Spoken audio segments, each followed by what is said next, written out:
Hi Laura, Rebecca asked us to contribute to an image that makes us think of the Bay Area as an offering, like one gives a bouquet of flowers, a series of postcards.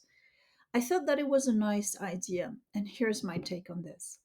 First, I must admit that I really had a hard time choosing just one artwork that makes me think of the Bay Area.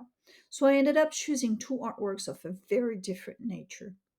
This unassuming small double nude by Bay Area figuration artist Theophilus Brown, done in the 1960s, and also a grand size mural by Diego Rivera that I will share after this one.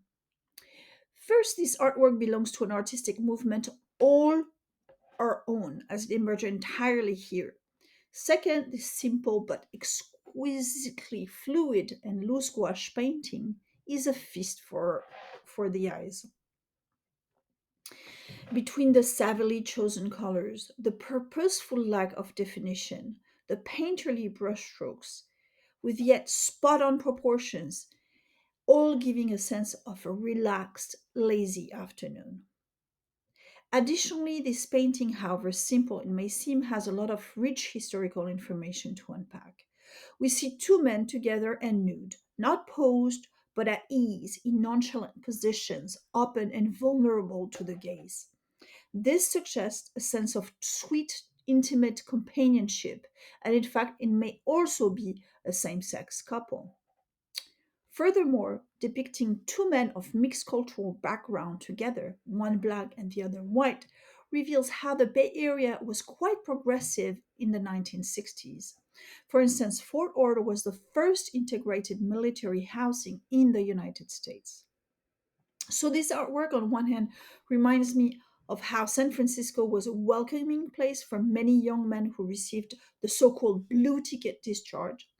On the other hand, however, this artwork also reminds me that black population in San Francisco has been diminishing drastically due to gentrification and a general lack of opportunities too.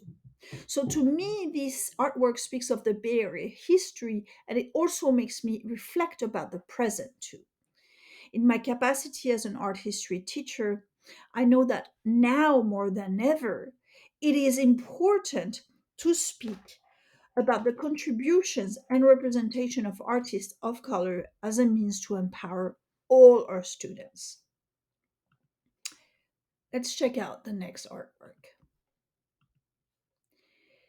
I also choose this very large 22 high and 70 feet long mural entitled La Unión de la Expresión Artística del Norte y del Sur en este continente, the marriage of the artistic expression of the North and the South on this continent.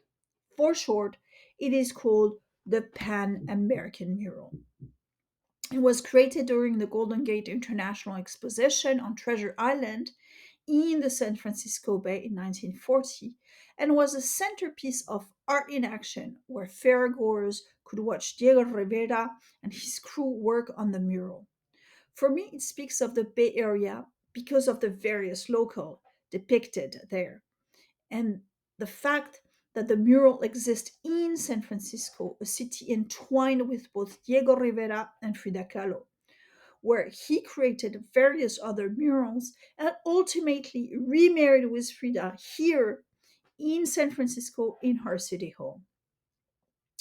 More importantly, it speaks for the entwined histories of the South and the North, of the border, and how we are interdependent and how art can be a tool to join forces against fascist threats.